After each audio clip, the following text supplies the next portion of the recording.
বালুরঘাট নালন্দা বিদ্যাপীঠে পালিত হলো পশ্চিমবঙ্গ দিবস।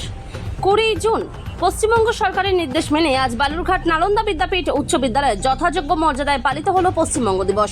অনুষ্ঠানের সূচনায় বিদ্যালয়ের পক্ষ থেকে ভারত কেশরী ডক্টর শ্যামাপ্রসাদ মুখোপাধ্যায়ের প্রতিকৃতিতে মাল্যদান ও পুষ্পস্তবক নিবেদন করা হয়।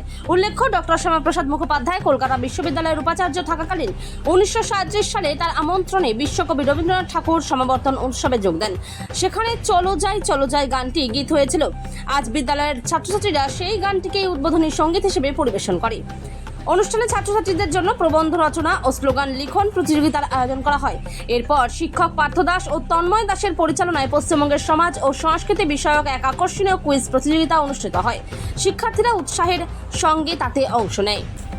বালুরঘাট থেকে শিবশঙ্কর চ্যাটার্জির report, big news Bangla. Paschimbanga সরকারের নির্দেশে আমাদের বিদ্যালয় নালন্দা বিদ্যাপীঠে ছাত্রছাত্রী, শিক্ষক শিক্ষিকা, অশিক্ষক কর্মী আমরা সকলে মিলে পশ্চিমবঙ্গ দিবস পালন করলাম। 1947 সালের 20 জুন বাংলার বিধানসভায়, যেটি বেঙ্গল প্রেসিডেন্সি, সেখানে একটি ঐতিহাসিক সভা হয় যে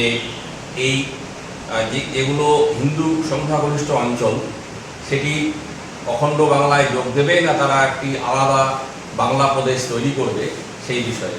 সেইখানে এই পশ্চিমবঙ্গে বেঙ্গল প্রেসিডেন্সি যারা বিধায়ক ছিলেন তারা 58 এবং 21 ভোটে পশ্চিমবঙ্গ রাজ্য গঠনের জন্য সিদ্ধান্ত নিয়েছিলেন। এই ঐতিহাসিক দিনটিকে স্মরণ করার জন্যই রাজ্য সরকার এবার আমাদের নির্দেশ দিয়েছিল এবং আমরা বিদ্যালয়ে quiz competition, essay writing competition এবং স্লোগান রাইটিং কম্পিটিশনের দ্বারা এই দিনটিকে পালন করেছি। প্রথমে ছাত্রছাত্রীরা শ্যামাপ্রসাদ মুখার্জি যখন কলকাতা বিশ্ববিদ্যালয়ের উপাচার্য ছিলেন তখন রবীন্দ্রনাথকে তিনি সমাবর্তন উৎসবে নিয়ে এসেছিলেন। সেই উপলক্ষে রবীন্দ্রসঙ্গীত যেটি চলো যাই সেটি আজ আমাদের গেয়ে শোনায়। পরবর্তীকালে ওনার প্রতিকৃতিতে মাল্যদান এবং পুষ্পস্তবক নিবেদন করা হয় এবং এই ঐতিহাসিক দিনটি স্মরণ করতে পেরে আমরা নালন্দা বিদ্যাপীঠের তরফ থেকে অত্যন্ত গর্বিত এবং আনন্দিত।